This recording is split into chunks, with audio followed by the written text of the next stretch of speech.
Watching a weak main character become strong in anime is just an epic sensation, and we get motivated from watching these anime characters grow and develop their powers to become overpowered as hell. Hey guys, it's Animan here, and today we are counting down on the top 10 anime where the main character starts off weak, but totally powered up. Before we start, be sure to subscribe to our channel, and press on the bell icon and set us all to be notified about our latest videos.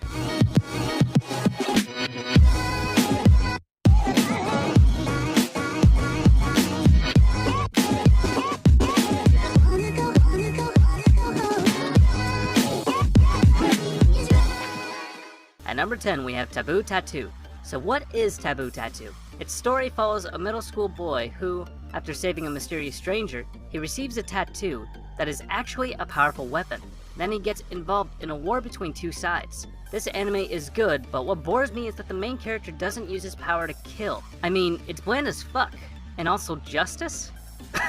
Get the fuck out with this main character. What is his backstory besides his father dying? Then you go on a raging spree, but you don't kill the enemy, which in the end causes more deaths of innocent lives. Because you didn't put an end to the problem, thus causing you to rage yourself once again. Like heck, I've seen that 100 times already. But well, to be honest, it's a little bit confusing to watch. They don't explain jack in Taboo Tattoo. On almost every episode, I had to go back to the previous episode because I was confused on what the hell was going on. But even after going back, I couldn't figure out what the hell was going on.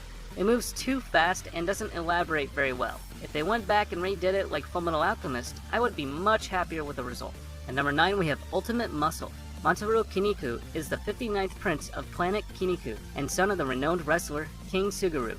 Lazy, immature, and cowardly, Mantaro seems to have little in common with his heroic father.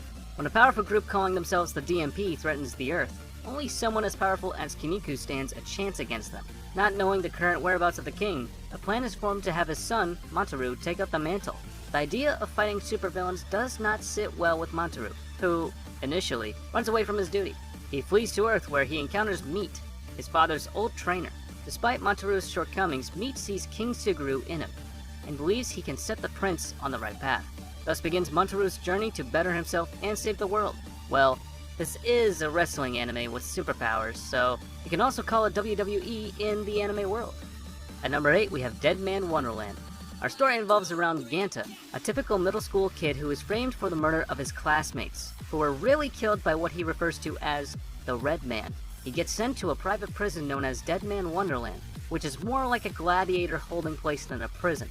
His goal is to find the Red Man and kill him. Oh, he also gets this weird blood power which allows him to use his own blood as a weapon. Since the anime is only 12 episodes, we only get to see the first arc, which is fine.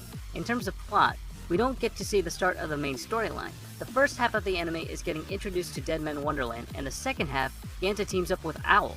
Most of the questions that are introduced, such as the Mother Goose system, the Red Man, and Makina, the lady in charge of the prison guard, are not resolved. No. If you want to read the manga to know the full story, then don't start on chapter 20 because the anime left out a chunk of main characters and some events that happened in a different order. Number 7, we have Bento.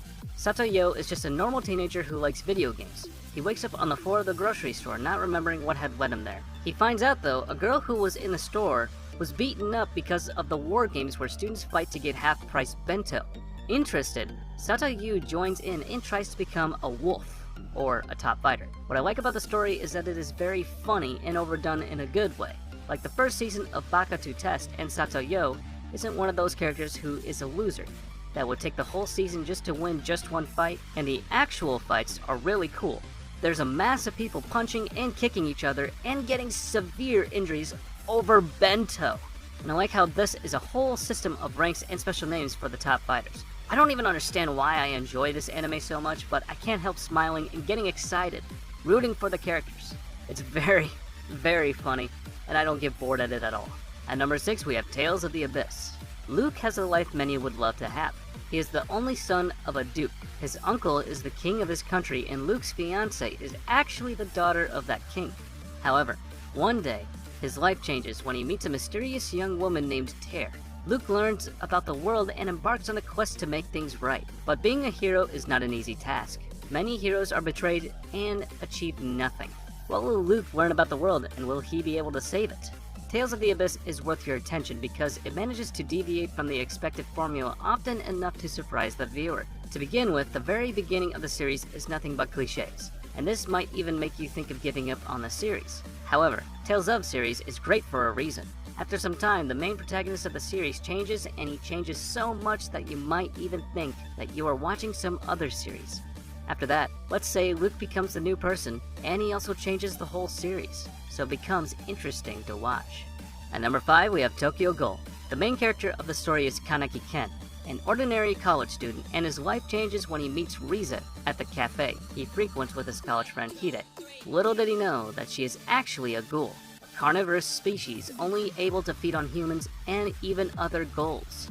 And during the night, he's attacked and almost killed and eaten by her. He got saved by an emergency operation when he got Ghoul's organs transplanted into his body. Basically, he became a half ghoul, half human. Or, like many people say, one-eyed ghoul. Then the struggle and the tragedy start for him since he is now inserted into the ghoul world. If you are new to the series, I suggest giving it a try. You can either love it or hate it. At number 4, we have Big Windup. Basically, it's a baseball anime that focuses on the battery between Abe, the jaded catcher, and Mihashi, the pitcher with absolutely no self-confidence, and their new and inexperienced team.